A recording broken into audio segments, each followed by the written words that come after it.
dépouillé les dominations et les autorités. Ça parle des démons, les classifications, tous les démons. Il les a dépouillés, il les a mis à nu.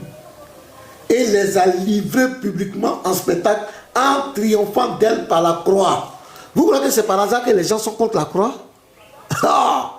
Vous croyez que c'est par hasard? Vous croyez que c'est par hasard que les gens combattent la croix? C'est le diable qui est derrière. Le diable sait qu'à la croix, Jésus l'a vaincu. Et celui qui croit à ça, il a automatiquement autorité sur lui et les démons. C'est pourquoi les gens s'attaquent à la croix. C'est pourquoi les gens s'attaquent à la croix. Ce sont les suppôts du diable qui s'attaquent à la croix. Et la Bible dit, dans 1 Corinthiens 1, regardez, 1 Corinthiens 1, le verset 18. Qu'est-ce que la Bible dit? Regarde. Et puis après, je vais prendre 2 Corinthiens 4. 1 Corinthiens 1. La croix est une puissance. C'est ce que l'apôtre Paul nous explique ici. Vous croyez que c'est par hasard que les gens attaquent la croix? 1 Corinthiens 1. Le verset 18. Voilà. Car la prédication de la croix est une folie pour ceux qui périssent. C'est une folie pour ceux qui périssent. Pourquoi Dieu va venir mourir à la croix? C'est parce qu'il doit périr. Et vous allez voir qui leur communique cette pensée après. Mais pour nous qui sommes sauvés, elle est une puissance de Dieu. À cause de la croix, nous avons la victoire sur Satan et les démons. Parce que Jésus les a livrés publiquement en spectacle, a triomphé d'eux. Tous ces démons ont triomphé d'eux à la croix. À la croix, Jésus a tout payé. Au calvaire, Jésus a tout payé. Il a payé à la croix. Jésus a tout payé. Au calvaire, Jésus a tout payé. Il a payé pour que tu sois sauvé. Au calvaire, Jésus a tout payé. À la croix, à la croix, Jésus a tout payé. Au calvaire, Jésus a tout payé. Et quand vous n'êtes pas content, Satan n'est pas d'accord avec ça. Satan sait qu'il a été vaincu à la croix. Et il va susciter ses suppôts. Il n'est pas là la croix est diabolique, la croix est tant. Satan sait pourquoi il s'oppose à la croix. Pourquoi vous vous opposez à la croix? Satan sait que c'est là qu'il a été vaincu. Il sait. C'est pourquoi il suscite des suppôts, des barbares, des corbeaux barbares. Jésus n'est pas là la croix c'est quoi? La croix c'est gagné, la croix c'est... On te pose question maintenant tu bégayes, plaisantin. Jésus t'a mis à genoux, KO.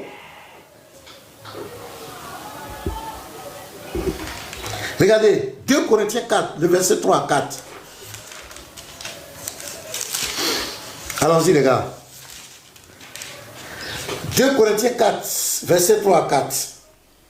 Il est écrit quoi?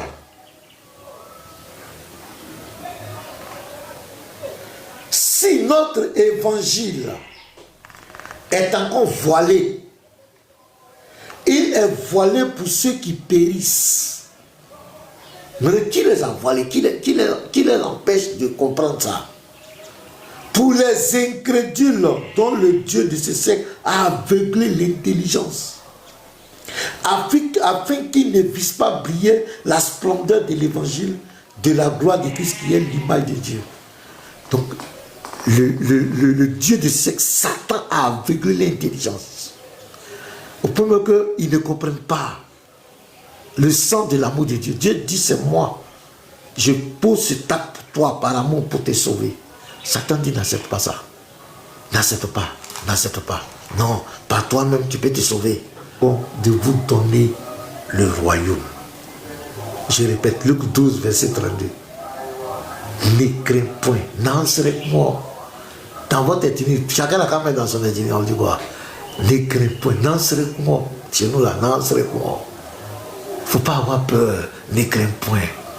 N'aie pas peur. Le diable est vaincu. Les démons sont vaincus. La tête du serpent a été écrasée. Il ne fait que remuer sa queue. Ah, Jésus n'est pas crucifié. Jésus. Pété, soufou. Ouais. Ah, c'est fort les ethnies là. Ouais. En arabe, on dit quoi? En arabe. Donc ne crains point, petit troupeau, car votre Père a trouvé bon de vous donner le royaume. C'est à vous. C'est pas quelqu'un d'autre, c'est vous, les disciples de Jésus, les chrétiens, les enfants de Dieu, les élus de Dieu, les brebis de Jésus. Le royaume, c'est pour vous, c'est pas pour quelqu'un d'autre. Vous avez triomphé, vous êtes bénis en Jésus-Christ. Que la grâce et la paix de notre Seigneur soient votre partage. Soyez abondamment bénis. Vous qui avez, dans le livre de Daniel, on dit ceux qui sont intelligents, vous êtes intelligents, vous qui avez choisi le Mashiach, vous qui avez compris que par votre propre capacité, vous ne pouvez pas vous sauver, vous qui avez compris que vous avez besoin d'un sauveur, vous qui avez compris que vous avez besoin d'un sauveur, vous qui avez compris que vous devez vous accrocher à cette grâce de Dieu, que Dieu a pourvu pour nous. Vous êtes intelligents et vous allez briller comme des étoiles. Le royaume, c'est pour vous. N'écoutez pas ces vendeurs d'illusions. N'écoutez pas ces plaisantins. Ne les écoutez pas. N'en serez quoi. N'ayez pas peur. Que le Seigneur vous bénisse abondamment. Donc, partagez les gars. On va passer. Hier, il y a eu un débat entre le frère Yeshua, qui est, vous le connaissez, c'est pas quelqu'un à présenter encore. C'était un redoutable apologète.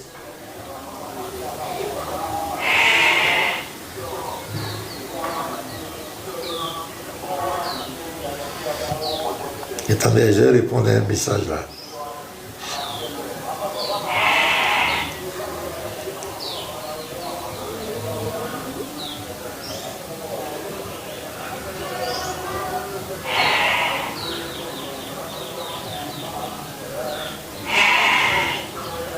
On va tapoter les gars.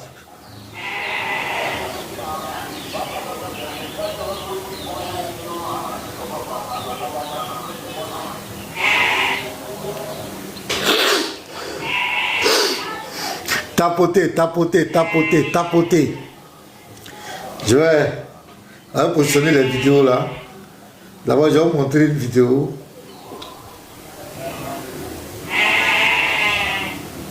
Andrew. C'est ici.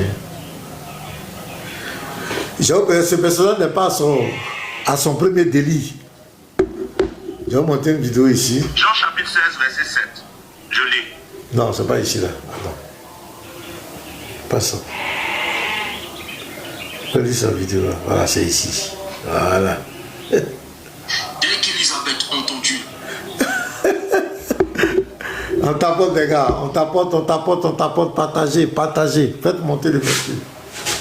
Avec un peu de tapotage, on peut arriver déjà à 300. Allons-y les gars, tapotez. On a déjà 240 personnes connectées.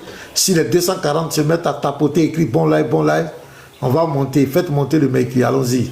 Et on va parler maintenant du débriefing du débat d'hier, c'est important. Et qu'on revienne un peu sur ce qui s'est passé hier. Voilà. De passage, nous félicitons le frère Yeshua qui a fait un travail propre, qui a défendu valablement la Bible, qui a défendu valablement le fondement même de la foi chrétienne, la mort et la résurrection de Jésus-Christ. Il a défendu valablement. Nous lui adressons nos félicitations et bravo à lui. Il était serein et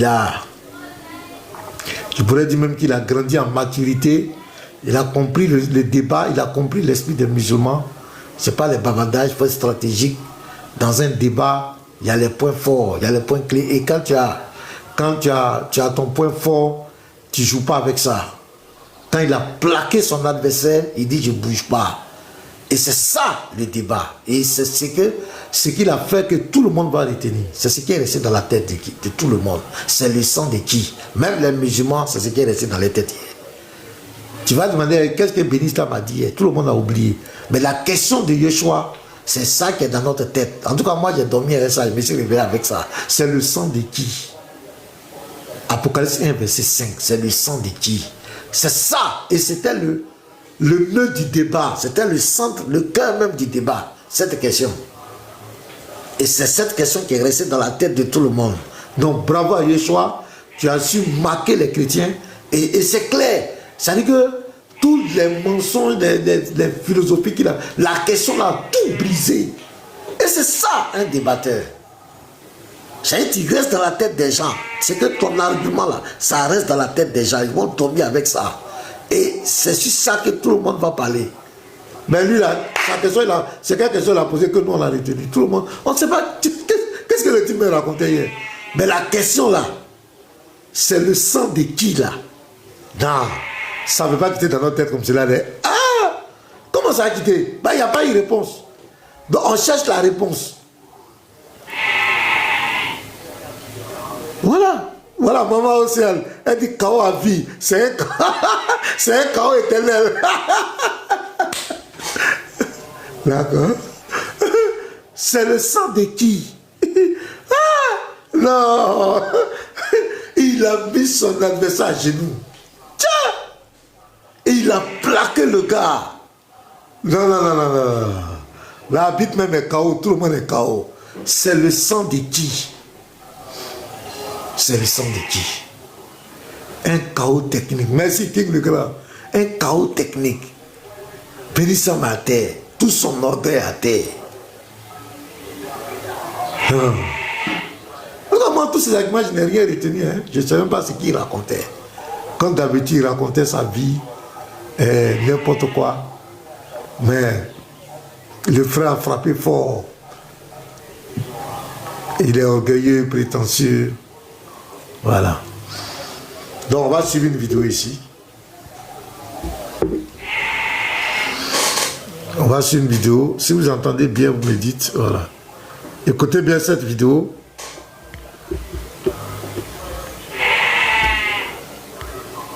Ahmed. La salutation de Marie, son enfant remua brusquement en elle, et elle fut remplie du Saint-Esprit. Elle s'écria d'une voix forte: tu es bénie parmi les femmes, l'enfant que tu portes est béni. Comment m'est-il accordé que la mère de mon Seigneur, le Seigneur d'Élisabeth, c'est qui? Je ne sais pas. Le Seigneur de Marie, c'est qui? J'ai pas le droit de ne pas savoir. Oui, oui, tu as le droit, mais tu as pas le droit de mentir en fait. Non, je ne sais pas. Mais tu n'as pas le droit de mentir parce que tu es Je ne sais pas. Je dis je ne sais pas. Est-ce que vous entendez bien la vidéo? Est-ce que vous entendez? C'est propre? Est-ce que le son est bon? Ok, merci. Donc on va reprendre. Donc ici c'est King, Seigneur le King qui va lui poser une question. Mais il ne veut pas répondre à la question. Il est très malhonnête. Regardez. Dès qu'Élisabeth entendit la salutation de Marie, son enfant remua brusquement en elle, et elle fut remplie du Saint-Esprit. Elle s'écria d'une voix forte: tu es bénie parmi les femmes, l'enfant que tu portes est béni. Comment m'est-il accordé que la mère de mon Seigneur, le Seigneur d'Élisabeth, c'est qui? Je ne sais pas. Le Seigneur de Marie, c'est qui? J'ai pas le droit de ne pas savoir. Oui, oui, tu as le droit, mais tu as pas le droit de mentir en fait. Non, je ne sais pas. Mais tu n'as pas le droit de mentir parce que tu es Je ne sais pas. Je dis je ne sais pas. Dis devant Allah que tu ne sais pas qui est le Je Seigneur. dis je ne sais pas. J'ai pas besoin de jurer devant un chrétien qui ne jure pas. J'ai pas dit de jurer, j'ai dit devant Allah. C'est pas Ma vie, c'est une manière de jurer. Non, je t'ai pas dit de jurer. Vous voyez? Vous voyez? Ce type, il ne sait pas s'appeler, mais c'est un expert. C'est un expert dans le mensonge, le déni. Les prédicateurs, quand tu débats avec eux, la première âme, c'est le sophisme. Deuxième âme, c'est la malhonnêteté intellectuelle. Troisième âme, c'est l'arrogance. Quatrième, c'est la victimisation. Et cinquième, c'est le déni. C'est-à-dire qu'elle arrive, lui, hier dans tout le débat, tout ce que j'ai cité là, il a rempli tout. Mais à la fin, il va utiliser le déni. Le déni, c'est-à-dire nier l'évidence. C'est ça, ils appellent débat. Il faut mentir. Même s'il faut que tu tournes au ridicule, mais il ne doit pas accepter la vérité devant un chrétien. Donc il faut mentir. Et la question lui pose, c'est le Seigneur de qui? Lui ne connaît pas l'histoire d'Élisabeth. Vous connaissez, il ne connaît pas? Il dit, je ne sais pas. Il ment. Parce qu'il dit, le Seigneur d'Élisabeth, il sait ce qu'il attend. Donc il ne répond pas. Donc je suis en train de vous montrer la personne là, lui là. Et c'est comme ça, ils sont tous. C'est ça, ils appellent, ils sont débatteurs. Pour être un vrai débatteur de la dawa, il faut être quelqu'un de malhonnête. Voilà. Il faut être quelqu'un, il faut être celui qui est le plus fort dans la malhonnêteté, dans le mensonge, devient le plus grand. Il faut être malhonnête. Et hier, c'est cette image qui est restée dans la tête de tout le monde. Hier, tout le monde était choqué. Et ils s'en foutent. Hier, tout le monde était choqué. Et la question est liée directement au thème du débat. La question même, c'est le thème du débat. Le monsieur est capable de répondre à la question. Il est à genoux, il est à terre, il est KO. C'est le sang de qui? Mais il faut être malade. Il faut peut-être prendre des stupéfiants. Vouloir venir prendre la Bible, nier que Jésus n'a pas été crucifié. Ah, mais c'est ce que la Bible dit. C'est ce que tous les versets disent. Les apôtres sont morts pour ça. C'est pas pour sembler. Hein? Les apôtres ont donné leur vie pour ça. Ils sont morts en martyrs pour ça. Pour ce message de la mort et la résurrection de Jésus. C'est pour ça qu'ils sont morts. Tu crois que les gens vont mentir pour des illusions? Ils vont sacrifier leur vie pour des illusions.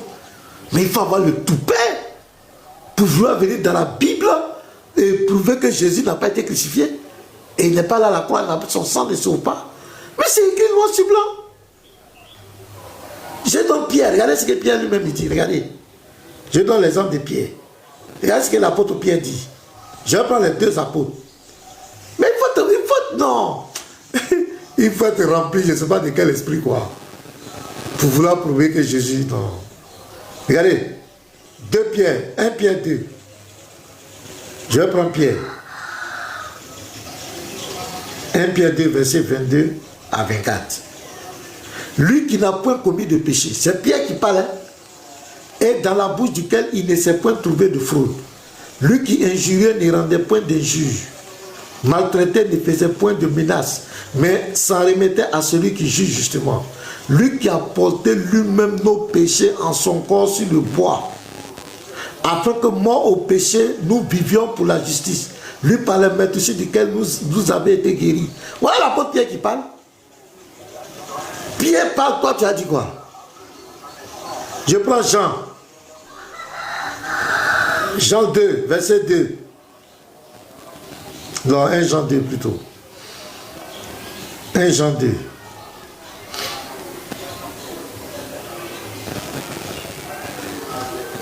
Il est lui-même une victime expiatoire pour nos péchés.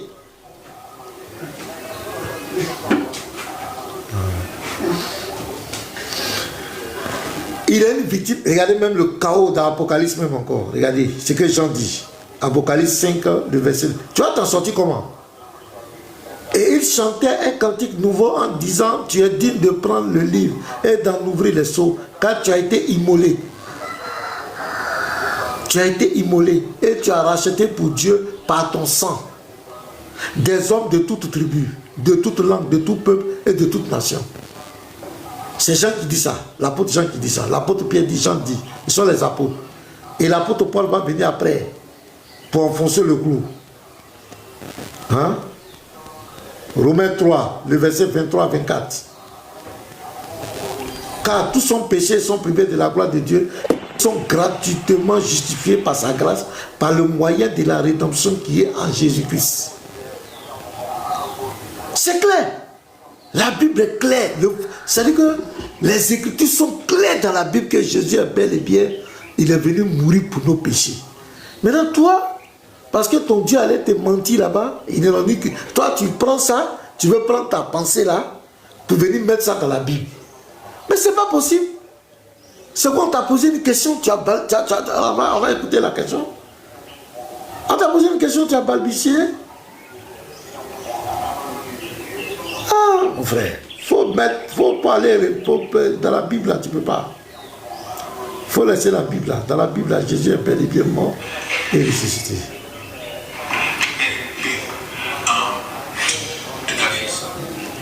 Ah ouais, la vidéo là. Vous avez demandé à ce que... Oh, où est la vidéo là?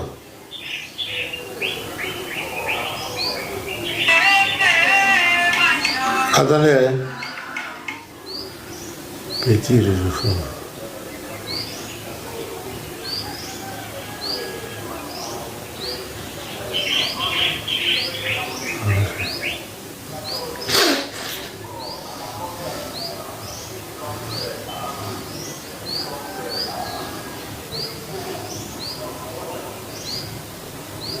Attends, il a supprimé la vidéo là, oui.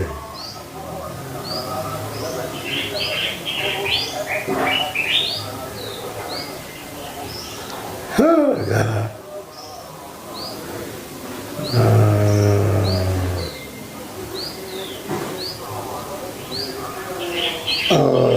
La vidéo là est où? Andrew, attends, il va aller voir Andrew quoi.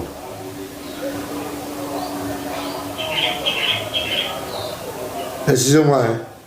La vidéo là, je ne sais pas, il a supprimé. Andropo.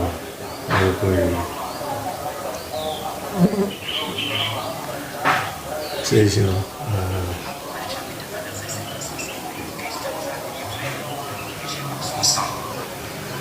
Dans ce texte, c'est le sang de qui nous a délivrés de nos péchés. Et je sais quel sang qui a lavé quel péché, tu me demandais c'est le sang de qui?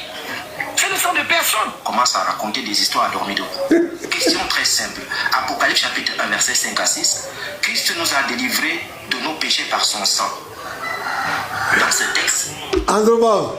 qui nous a délivrés de nos péchés. Et je sais quel sang qui a lavé quel péché, tu me demandais c'est le sang de qui? C'est le sang de personne. Commence à raconter. Ah, tu peux m'envoyer le rec là. La vidéo. Ici là, je n'ai qu'une partie. Péché par son sang. Dans ce texte, c'est le sang de qui nous a délivrés de nos péchés. La question. Le sang qui a lavé quel péché, tu me demandais c'est le sang de qui?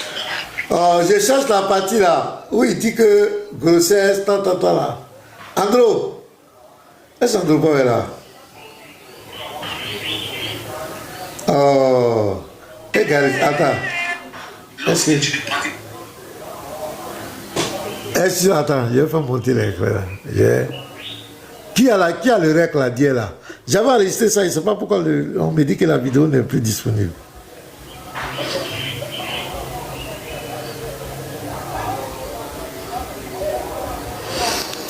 Attendez. Attends, qui est là pour monter là?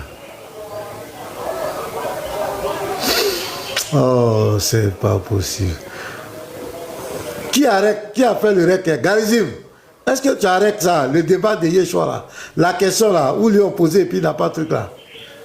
Si tu as ça, vraiment, il faut m'envoyer. Ou bien qui arrête? James, je vous vois en commentaire là. Celui qui arrête la partie, la question là. J'avais enregistré ça chez l'autre là, mais je ne sais pas s'il a supprimé. Mais je suis allé voir, on dit que la vidéo n'existe pas. Je ne sais pas si c'est moi qui, ma connexion. Qui arrête la partie là? La question là. Elri, attends, je vois, chez Elri. On dit d'aller chez Elri. Elri.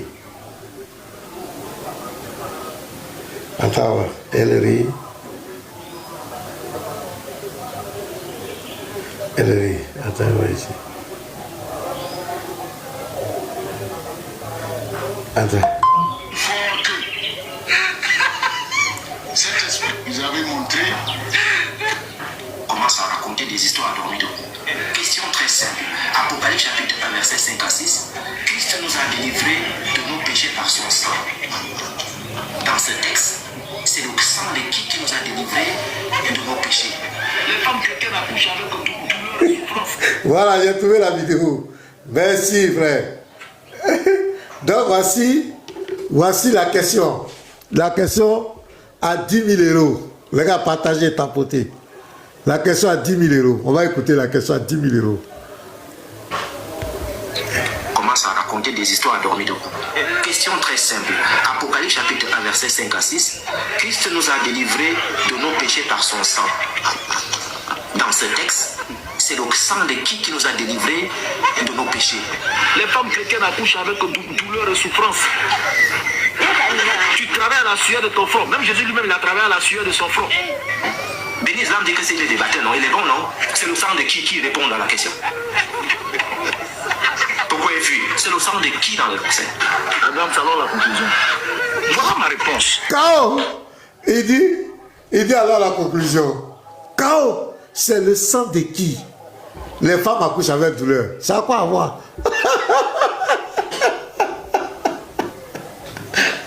Non, Béni est nul.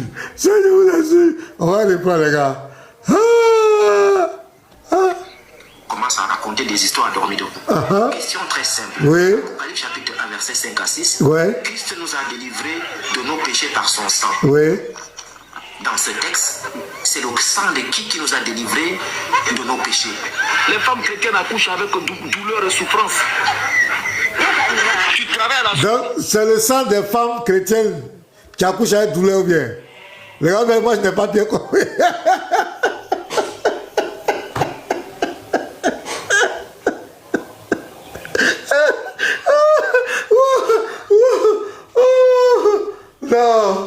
Non, il est là dans le chaos éternel. C'est un chaos éternel. Non, je vais reprendre, les gars. Je tombe de nuit. C'est un rêve ou bien c'est un cauchemar? Réveillez-moi. Commence à raconter des histoires à dormir debout. Question très simple. Apocalypse chapitre 1, verset 5 à 6. Christ nous a délivrés de nos péchés par son sang. Dans ce texte, c'est le sang de qui nous a délivrés de nos péchés. Les femmes chrétiennes accouchent avec douleur et souffrance. Tu travailles à la sueur de ton front. Même Jésus lui-même, il a travaillé à la sueur de son front. Béni Islam dit que c'est des baptêmes, non? Il est bon, non? C'est le sang de qui répond à la question. Pourquoi est vu? C'est le sang de qui dans le verset? Madame, alors la conclusion. Voilà ma réponse. Personne, Jésus n'a pas versé son sang pour sauver quelqu'un. Je crois avoir été clair. C'est mon péché. C'est quel sang qu'elle avait, quel péché que me demandait, c'est le sang de qui? C'est le sang de personne. Commence à raconter des histoires à dormir debout.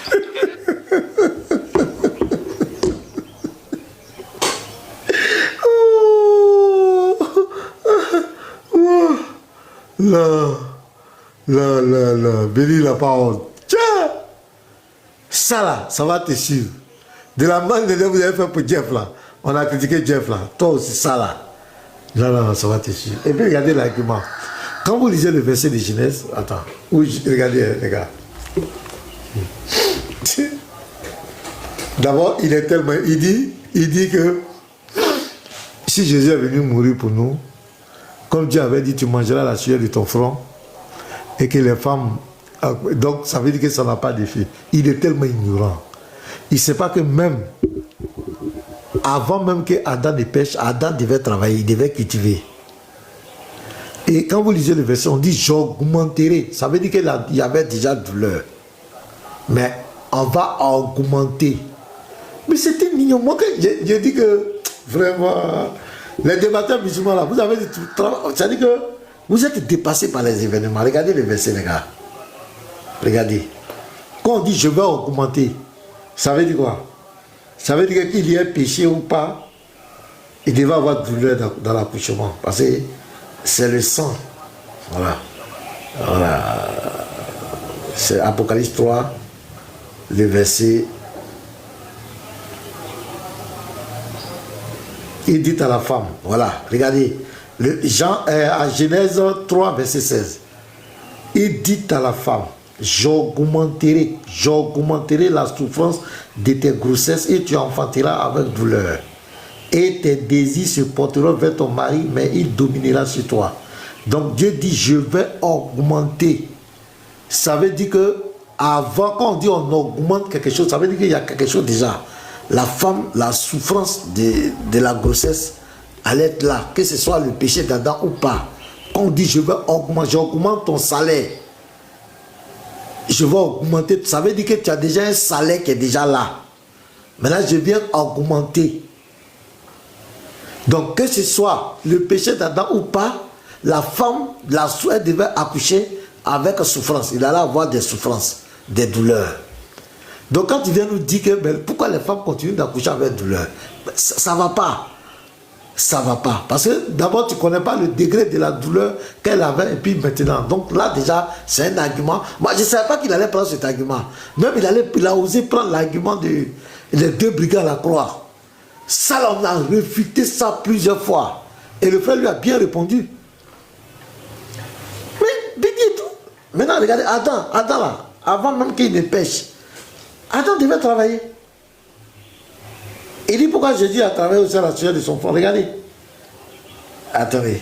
Genèse 2. Voilà. Genèse 2, le verset.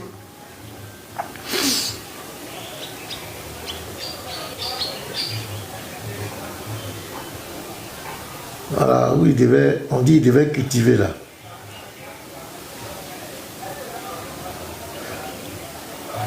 Voilà, on prend le verset. Et Genèse 2, verset 18, verset 8. Puis l'Éternel Dieu planta un jardin à l'Éden du côté de l'Orient et il mit l'homme qu'il avait formé. L'Éternel Dieu fit pousser du sol des arbres de toute espèce, agréable à voir et bon à manger, et l'arbre de la vie, de la connaissance, un feu sortait, le nom du premier, et c'est pas, on dit, doit cultiver là.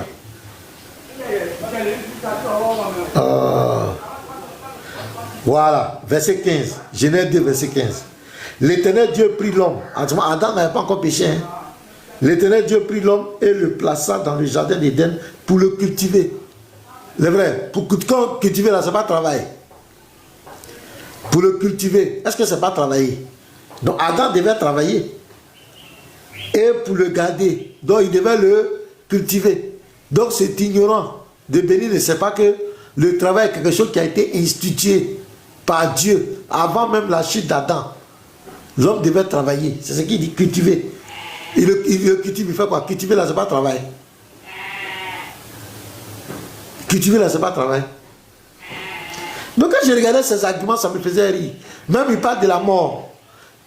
Quand Dieu dit le jour où tu en mangeras, tu mourras, il n'a rien compris. Lui pense que c'est la mort physique. Non. C'est pourquoi quand Adam a péché, il n'est pas mort physiquement là. La mort là, ça a 2 dimensions. Il y a la mort physique et il y a la mort spirituelle. C'est pourquoi dans Colossiens 2 que j'ai lu, verset 13, on dit vous qui étiez morts par vos offenses, morts par vos offenses, mourir par vos offenses. Est-ce qu'il était mort physiquement? Mais il est vivant, mais on dit il est mort. Donc quand Dieu dit le jour où tu en mangeras, tu mourras, ça a 2 conséquences. C'est pourquoi on va le chasser du jardin d'Éden. On le chasse de la présence de Dieu. C'est ça qui est la première conséquence. Et maintenant, après, on dit tu es poussière, tu retournes à la poussière, c'est la mort physique. Voilà un peu les 2 dimensions. Mais tu ne connais pas. Tu viens te jouer les philosophes dans quelque chose que tu ne connais pas. La mort, même la seconde mort, c'est la séparation définitive avec Dieu. Donc la mort a 2 dimensions. Béni l'islam. Donc avant même que la femme, avant que Adam ne pêche, la femme devait accoucher avec douleur. Donc ton argument tombe à l'eau. C'est quand on dit j'augmenterai. J'augmenterai. Quand on dit je vais augmenter, ça veut dire qu'il y a quelque chose qui existe déjà. J'augmenterai. Et Adam même devait cultiver. Cultiver là, c'est travail, mais c'est pas travail. Hein? Cultiver là, c'est travail, mais c'est pas travail. Même Genèse 1, verset 26 là, regardez, même assujetti là. Assujetti la terre là, c'est travail. Genèse 1, verset 26 à 27. Voilà des ignorants. Voilà. Verset 28. Genèse 1, verset. Dieu les bénit et Dieu les dit soyez féconds, multipliez, remplissez la terre et l'assujettissez. L'assujettissez, c'est le travail. Le fait d'assujettir la terre, il y a le travail dedans. Donc Adam et Ève devaient travailler. Dieu avait déjà institué le travail. Donc si tu dis Jésus a travaillé là, ce n'est pas par rapport au péché d'Adam. Le travail devait être là. Si la femme accouche avec douleur, c'est parce qu'elle doit accoucher avec douleur. Seulement il a dit j'augmenterai. Mais là, est-ce que tu allais mesurer le degré de la première souffrance de grossesse et maintenant? Tu ne connais pas. Et la mort là, quand il dit le jour où tu en mangeras, tu mourras, ça a deux conséquences. Il y a la mort physique, ça veut dire la séparation d'avec Dieu. On n'est plus en communion avec Dieu. C'est quoi Adam va être chassé. Et il y a la mort physique qui est poussée, tu retournes à la pierre là. Dieu détermine le temps où chacun va quitter la terre de façon physique. Mais déjà tu es vivant et tu es déjà séparé de Dieu. Et ça on appelle la mort. Et ça on dit tu es mort spirituellement. Le fait que tu n'es plus en communion avec Dieu, tu es mort spirituellement. C'est ce que Jésus est venu rétablir. La communion avec Dieu. Il nous a réconciliés. Parce qu'il y avait une barrière. Il nous a réconciliés par son sang. Est-ce que la Bible dit? Mais tu ne connais rien. Tu viens mettre ta bouche dans le livre de foi des gens. Et le fait t'a bien corrigé. Réponds à la question. On reprend. Réponds à la question. On n'a pas demandé douleur d'accouchement. On dit c'est le nom de qui? C'est qui? Allez. Commence à raconter des histoires endormies debout. Voilà. Question très simple. Oui. Apocalypse chapitre 1, verset 5 à 6. Claire. Christ nous a délivrés de nos péchés par son sang. Oui. Dans ce texte, c'est le sang de qui nous a délivrés de nos péchés. Les femmes chrétiennes... Dans ce texte, c'est le sang de qui? Et c'est le thème du débat. La question est cruciale. C'est le sang, c'est le cœur du débat, c'est le thème. Là. Donc la question a été très bien choisie. Le verset a été très bien choisi. Et la question était, c'est-à-dire d'une stratégie extraordinaire. Tu réponds, tu es mort. Tu ne réponds pas, tu es sur BFM TV. C'est-à-dire c'est une question, non, qui a fait Zahir Ben Islam. Et les femmes accouchent avec une douleur.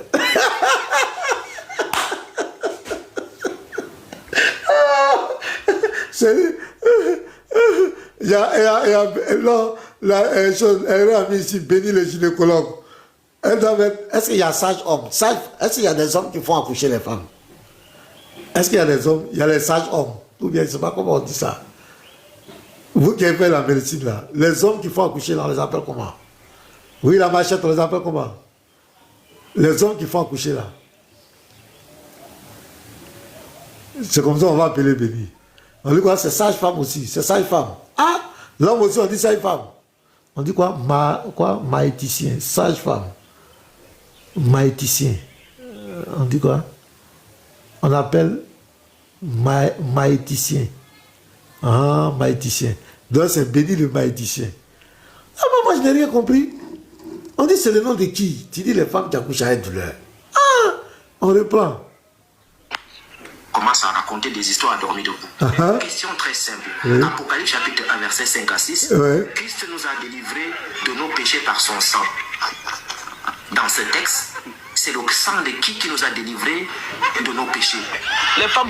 La question est tellement directe.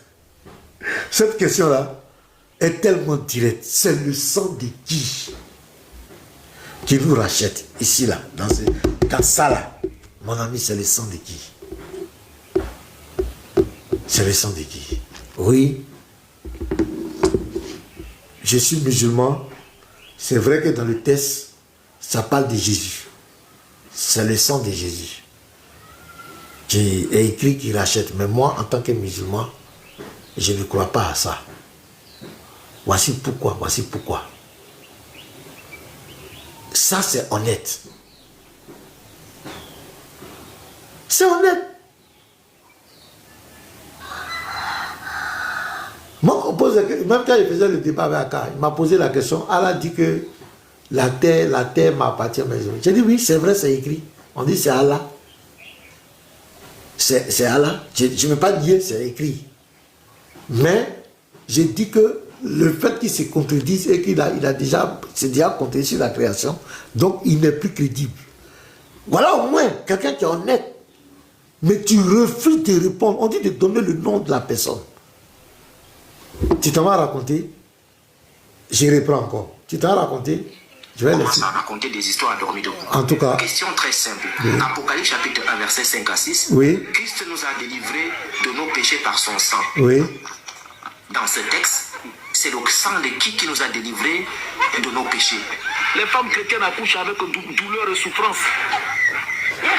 Tu travailles à la sueur de ton front. Même Jésus lui-même, il a travaillé à la sueur de son front. Bénis l'âme dit que c'est le débatteur, non? Il est bon, non? C'est le sang de qui répond à la question. Pourquoi il fuit? C'est le sang de qui dans le verset? Adam, alors la conclusion. Voilà ma réponse. Aïe. On dit alors la conclusion. Aïe, c'est qu'elle a fait. Faut répondre. Personne, Jésus n'a pas baissé son sang pour sauver quelqu'un. Je crois avoir été clair. Si mon péché, c'est quel sang qu'elle avait, quel péché pour me demander c'est le sang de qui? C'est le sang de personne. Commence à raconter des histoires de debout. Question très simple. Ok, je vais faire monter les gens. Verset 5 à 7. Ceux qui veulent monter, monter.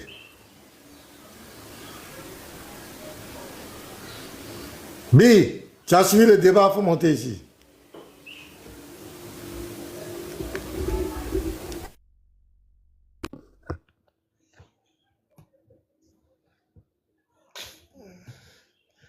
Faites monter, ceux qui veulent monter, monter.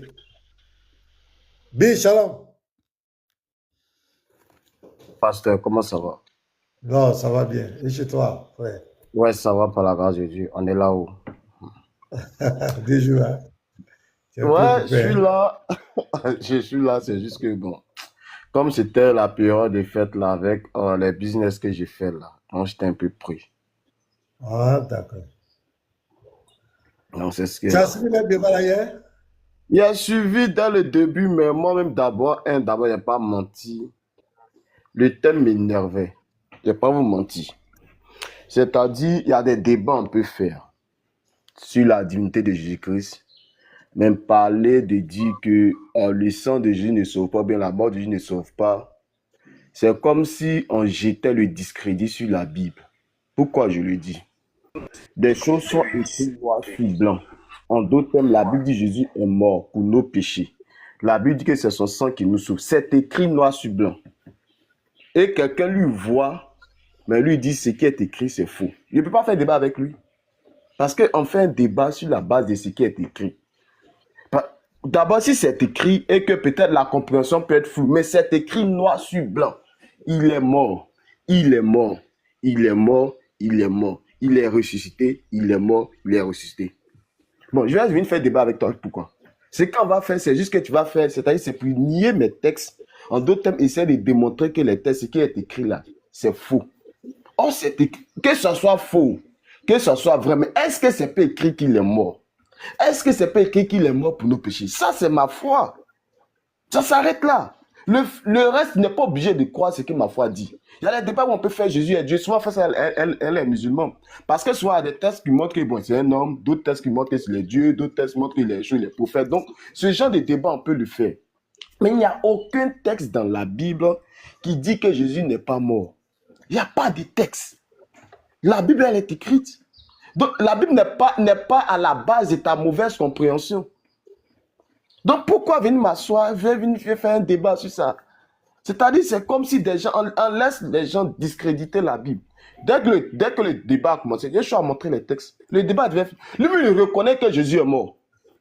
Lui, il a dit dès le débat, dès le début que Jésus est mort. Que la Bible dit que Jésus est mort. Bon, tu veux qu'on fasse débat sur quoi? C'est juste comme je prends le Coran, et puis je lis des textes coraniques, c'est écrit, et puis je dis non, que ce qui est écrit là, c'est faux.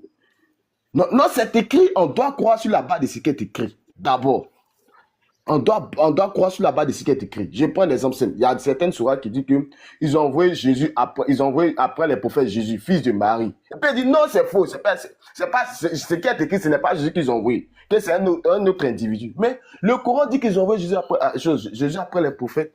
Pourquoi j'ai vu nier tes écrits? Pourquoi j'ai vu nier tes écrits? Non, on doit entrer dans l'intelligence. Quelle intelligence?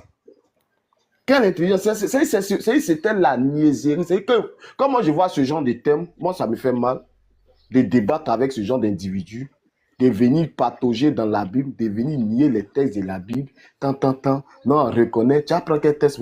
Matthieu parle de sa mort, Marc parle de sa mort, Luc parle de sa mort, Jean parle de sa mort, Romain parle de sa mort, Corinthiens parle de sa mort, Éphésiens parle de sa mort. Tous les textes jusqu'à Apocalypse, ça parle de sa mort. Bon, vous voulez quoi? Vous voulez quoi? Bon, vous voulez débattre sur quoi? C'est ça, ça a donné ça là maintenant.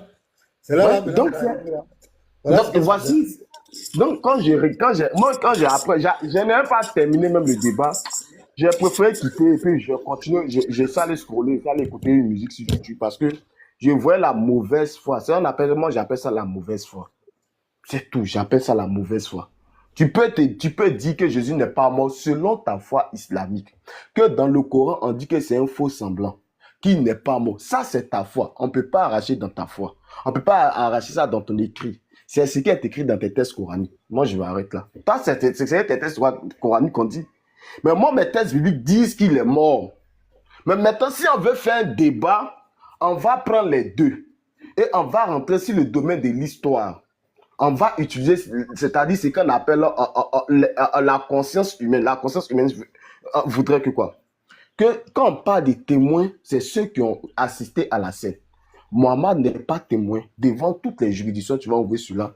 On peut prendre ce livre comme un livre qui est fou. Parce que tu n'as pas été témoin. D'abord, ça ne s'est pas passé dans ta période. Il n'est pas ton contemporain. Secondement, ça ne s'est pas passé dans ton pays. Troisièmement.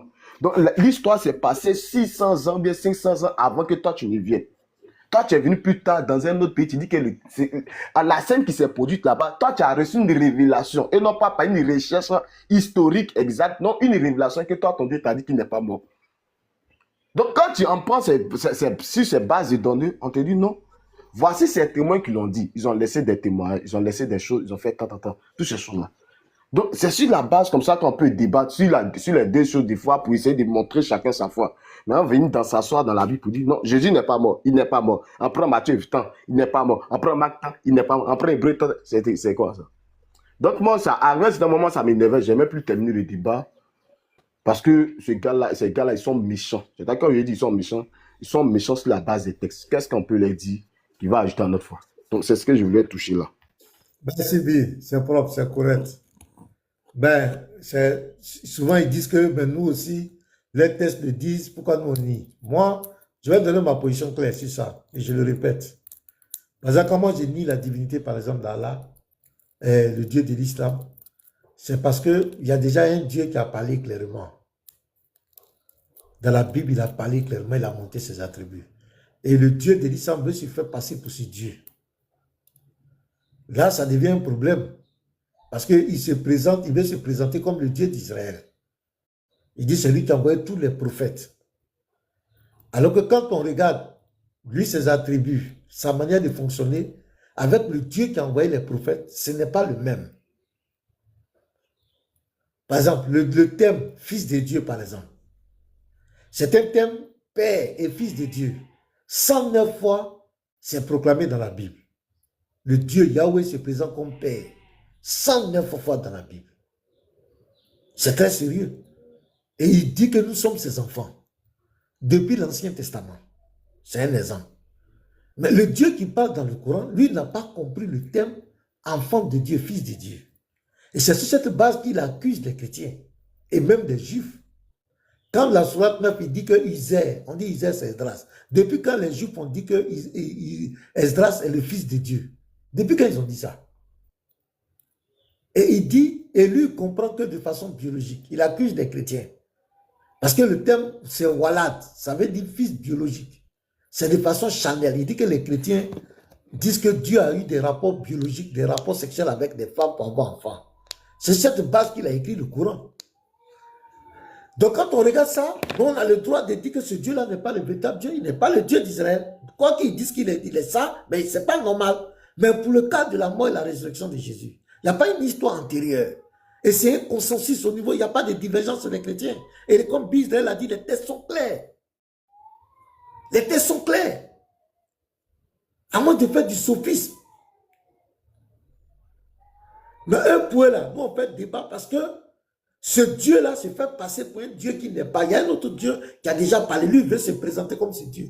Le Dieu de la Bible, Yahweh n'est pas le Seigneur de la Kaaba. Sa ville, ce n'est pas la Mecque, sa ville, c'est Jérusalem. Il est le roi de Jérusalem. C'est sa ville, la ville du roi. Et là, depuis quand il a déménagé? Depuis quand il s'est retrouvé dans Kaaba?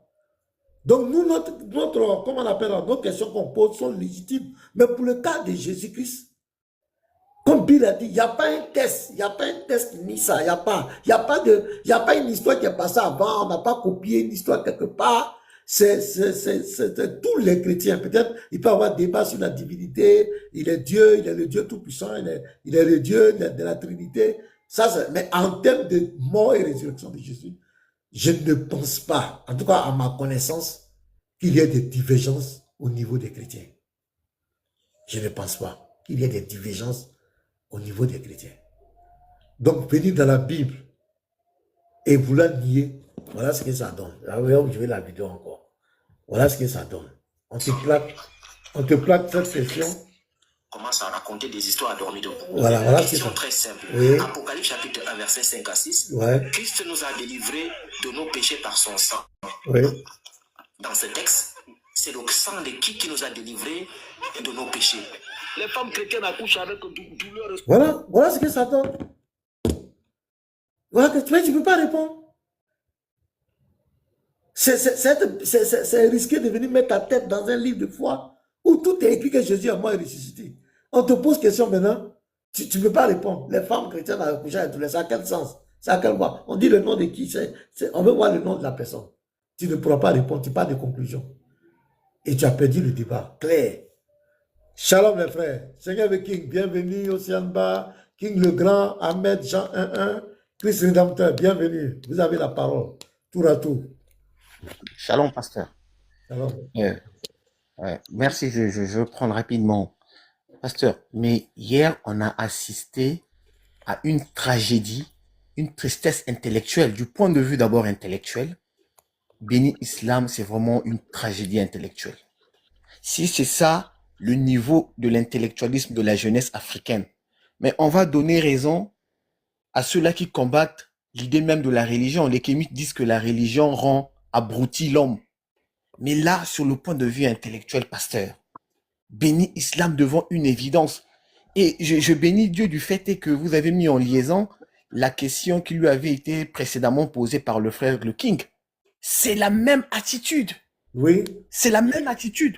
Une évidence qui est le maire de mon Seigneur. Il dit, je ne sais pas. Le frère venait tout de suite de lire une écriture scripturaire dans leur plateau béni. Parce que, pasteur, il faut dire, leur plateau béni dans les débats, c'est la Bible. Si aujourd'hui, dans la Bible, ils affichent ce genre d'attitude, il va plus avoir débat. Parce qu'à partir du moment où vous refusez l'évidence même de ce qui est écrit dans la Bible, qui est votre zone de prédilection, parce que moi, je ne crois pas que ces gens soient des intellectuels, soit des prédicateurs musulmans. C'est des gens qui sont dans le déni de la foi chrétienne. Sur l'islam, ça n'en vaut pas la peine. Lorsque les chrétiens leur remettent dans ce débat-là, ils affichent tous aux abonnés absents. Mais si même dans votre lieu de prédilection, on vous a connu comme débatteur musulman, vous n'arrivez plus à accepter l'évidence des Écritures, on va encore débattre sur quoi? Si vous affichez cette malhonnêteté, cette manipulation, ce sophisme aussi aggravé, caractérisé devant la face du monde, vous allez débattre sur quoi, pasteur? Parce que le peuple a besoin de retenir quelque chose. Attends, Christ Rédempteur. Attends, je vais montrer la vidéo là. Comme King est là, je vais lui demander s'il se souvient de ça. La salutation de Marie, son enfant remua brusquement en elle, et elle fut remplie du Saint-Esprit. Elle s'écria d'une voix forte, « Tu es bénie parmi les femmes, l'enfant que tu portes est béni. Comment m'est-il accordé que la mère de mon Seigneur, le Seigneur d'Élisabeth, c'est qui? Je ne sais pas. Le Seigneur de Marie, c'est qui? J'ai pas le droit de ne pas savoir. Oui, tu as le droit, mais tu n'as pas le droit de mentir, en fait. Non, je ne sais pas. Mais tu n'as pas le droit de mentir, parce que tu es Je ne sais pas. Je dis je ne sais pas. King, tu te rappelles de ça? Bien sûr, bonjour. Bien sûr, c'est un malhonnête, c'est un vrai malhonnête. C'était trop fort, hein? Vas-y, quand je disais, c'est grotesque. Frère The King, est-ce que demain, tu vas encore avoir le courage d'avoir le débat avec ce genre d'individu? Non, parlons sincèrement. Quelqu'un qui nie l'évidence de l'écriture. Parce que nous avons des livres de foi. Nos foi sont basées sur les écritures. Même si on va faire des débats sur l'analogie, sur des analyses bien posées. Le pasteur vient de donner une position ici. S'il nie la divinité de Allah, c'est par rapport à une analyse et bien objectif. Parce que le Dieu de l'islam se prétend être le Dieu d'Israël. Or que le Dieu d'Israël a parlé bien avant. Donc lorsqu'il fait la comparaison de celui qui a parlé bien avant et de celui qui parle de façon actuelle, il y a contradiction, mais de façon graduelle, de façon factuelle. Mais là, le frère Yeshua a mis en évidence une écriture. Pas de beaucoup de frères, pas de l'autre là. Il a dit non. Il parle, et puis pasteur, regardez ce qui est encore fragment. Il parle de la douleur, il parle de la souffrance que l'homme devrait avoir pour l'autre là, pour manger. Mais attendez, mais cette souffrance ou l'augmentation de la douleur sont les conséquences de cette mort spirituelle que Dieu a sanctionnée. Donc, il faut d'abord résoudre la question de la mort spirituelle qui a engendré quoi? Qui a engendré les sanctions que Dieu a apportées sur l'homme par rapport à sa désobéissance. C'est aussi simple que cela, frère béni islam. Pourquoi pour vous la manipulation est devenue comme une vie? Le mensonge est devenu dans l'âme du musulman. Mais de quel Dieu vous proclamez être? Moi, je pense que à partir du moment où vous avez fouillé le débat, vous fouillez le débat dans le Coran, ce qui est une évidence, et venir encore dans la Bible de jouer dans le sophisme et la manipulation. Mais il n'y a plus de débat. Arrêtez avec le débat interreligieux. Parce que ce à quoi le cirque que nous avons assisté hier là, mais ça laisse à désirer. En tout cas, pasteur, je sais pas si vous aurez encore la possibilité de discuter avec ce genre d'individu, mais sinon, pour moi, le débat est déjà biaisé à partir du moment où les débatteurs musulmans se comportent de cette manière-là, parce que ce sont des débats intellectuels. L'intellectualisme se base sur la base des Écritures, c'est tout. Vraiment, shalom, mais je félicite le frère Yeshua. Il fallait qu'on en arrive là pour aussi mettre à niveau pour certains de ces musulmans qui réfléchissent, qui ont encore leur un peu de jugeote pour comprendre là où nous en sommes. Depuis longtemps, ils se sont amusés, mais aujourd'hui, c'est comme si c'est quelque chose qu'on est en train de recycler, mais on voit la malhonnêteté comme un métier. Mais est-ce qu'on peut être épouse de Jésus et intelligente en même temps? C'est possible? Il faut faire descendre là. Ne vous fâchez pas, calmez-vous. Non, ne faut pas descendre. Les épouses, ne vous calmez-vous. Calmez-vous, les Voilà, épouses. mais il faut te muter. Et pasteur Anomena, on dit t'es co-épouse du gars là. Laissez ça, je gère, calmez-vous. Voilà, c'est ça. Mutez-vous les gars, calmez-vous. On dit t'es co-épouse de Paul, c'est vrai? Bon, il faut te muter d'abord, mute-toi. Si tu crois que tu as la vérité, tu as la connaissance, tu restes tranquille. On va te donner la parole. Si tu crois, c'est vrai alors, c'est vrai tu donc. crois que tu peux tenir ici, si tu crois que tu peux tenir ici, l'islam est la vérité, tu restes tranquille. J'ai compris, mais c'est vrai que tu es épouse de Paul alors? Faut te muter. Moi, j'ai fait un lapsus, co-épouse de Paul. Ok, faut te muter, on va voir ça tout à l'heure. On va voir si tu es... Attends, c'est vrai, on va voir si tu es co-épouse de Paul? Appelle ça, vas-y, voilà. Donc, il ne peut pas rester. Oui, shalom. Pasteur, je peux avoir une motion comme je suis en voiture. Papa, mettre Jean, tu m'accordes 30 secondes parce que je vais descendre. Il ne peut pas rester ici. Il séjoue les savants. Non. On allait l'enlever cette fille ici. C'est pas il est obligé d'être arrogant, de se débuter à tout va. Vas-y, fils très haut. Ouais, d'abord, shalom à tout le monde, shalom à ceux qui t'apportent, shalom à tous ceux qui sont sur le panel. Ouais, shalom. Déjà, une annonce aux musulmans. Nos panels sont ouverts. L'expression est libre. Vous pouvez vous exprimer librement sur nos panels. La seule chose que nous vous demandons, c'est le respect de l'ordre et le respect des autres. Mais ceux qui ne vont pas le faire, qui montent pour s'aimer le désordre, vous serez descendus sans ménagement. Ce n'est pas la peur. On est très conciliant. On est très tolérant. Mais si votre attitude sur le panel, c'est de s'aimer le désordre dans les discussions, vous démutez quand vous voulez, ne pas attendre votre tour de parole, s'aimer la chienlit, vous serez descendu. Maintenant, pasteur, brièvement sur le débat. Moi, le débat était intéressant, pas sur le sens du fond, comme a dit pasteur B, mais intéressant en ce sens qu'un débat a plusieurs objectifs. Et l'un des objectifs de l'interreligieux, c'est de montrer que les débatteurs musulmans ne sont pas crédibles. Ce ne sont pas des personnes crédibles. Non pas sur le plan spirituel, parce que spirituellement, on ne peut pas discuter avec eux vu que nous ne partageons pas la même foi. Mais ne serait-ce que sur le plan intellectuel,